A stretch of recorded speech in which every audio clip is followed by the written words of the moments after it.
maybe I'm like a blue belt in logic, but I don't think I'm a black belt in logic.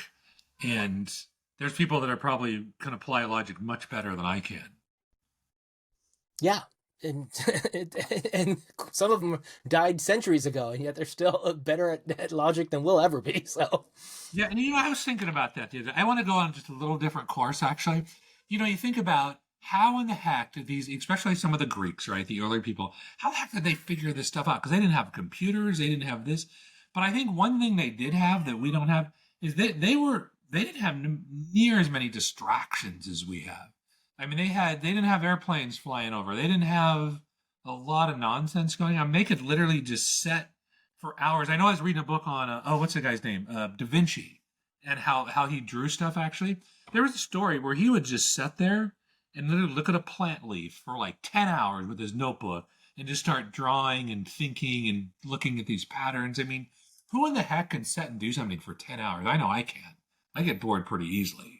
I mean, I don't have that level of concentration, and I don't know.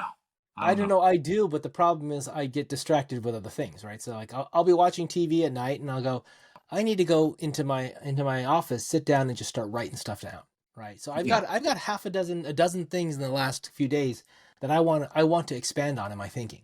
yeah, And it takes time for me to sit down. And this isn't journaling. This isn't sitting down for 15 minutes or half an hour and journaling. This is me sitting down and thinking through scenarios, doing, thought exercises and yeah. reasoning Right. things out. So, yeah, I mentioned earlier, one of the things I looked at was, okay, I was watching an episode of the TV show Leverage Okay. yesterday, Yeah. and they made a comment that there's only $500. This is when 2000 whatever when the show was made. That there's only $500 of cash in the system for every American alive. Oh, Right? Because we interesting. know that the amount of cash in the system is actually much less than the amount of dollars in the economy. Yeah, because you're talking M1, M2, M3 money supply Yeah. So stuff, I said, right? okay, how much cash is there in the world today? And it was like And when you two say point. cash, you mean physical, like I mean currency, like currency. I mean dollar paper, bills. right? Right. Yeah. So that and it said there's 2.3 billion Okay. trillion, 2.3 trillion. So I said, okay, let's figure out how many Americans are there. 330 million. Okay, so how many dollars per American is that? A little over $7,000. I said, Yeah, oh, that's interesting. So there's 7,000 physical dollars for every American. I The got thing is, most of that's actually held by foreign countries and stuff because you. Yeah. most of it we're not going to see. It's not in circulation.